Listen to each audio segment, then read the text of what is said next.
جو لوگ یہ کہتے ہیں، یہ بہت ہمارے خلاف کلپ بنے کہ مولانا تھانوی نے اپنے نام کا کلمہ پڑھایا ہے. میں کہتا ہوں اگر پڑھایا ہے تو پھر 2 نمبر ہی چھوڑ دو بھائی، آپ پھر وہ کافر ہیں. اگر مولانا اشرف علی تھانوی نے اپنے نام کا کلمہ پڑھایا ہے تو پھر وہ کیا ہیں بھائی؟ مرزا غلام احمد نے اپنے نام کا کلمہ پڑھایا تو وہ بھی، اس کے فالوورز بھی کیا ہو گئے؟ کافر ہو گئے نا. تو مولانا اشرف علی تھانوی نے اگر اشرف علی رسول اللہ پڑھوایا، ہم تو کہہ رہے ہیں نہیں پڑھوایا، جھوٹا الزام ہے، ہم نے تو اس کو ایکسپلین بھی کیا ہے، جھوٹ بول رہے ہیں یہ لوگ. اگر پڑھوایا ہے تو پھر مولانا تھانوی رحمۃ اللہ علیہ مسلمان نہیں تھے. اور اس کلمہ پڑھوانے کے بعد بھی اگر میں مولانا تھانوی کو مسلمان مان رہا ہوں، اللہ کا ولی مان رہا ہوں، سر مسلمان بھی نہیں، میں تو ولی اللہ مانتا ہوں، تو میں بھی کیا ہوں؟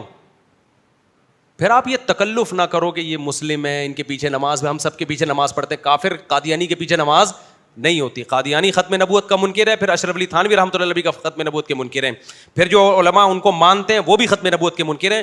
پھر یہ 2 نمبری اور یہ ڈرامے بازی نہیں کرو آپ لوگ. جو بھی اسکالر ہے، میں کسی خاص اسکالر کی بات نہیں کر رہا، آئندہ جو بھی یہ کہے نا کہ اشرف علی تھانوی نے اپنے نام کا کلمہ پڑھوایا ہے، آپ بولو یار پڑھوایا تو پھر کافر ہو گئے نا وہ.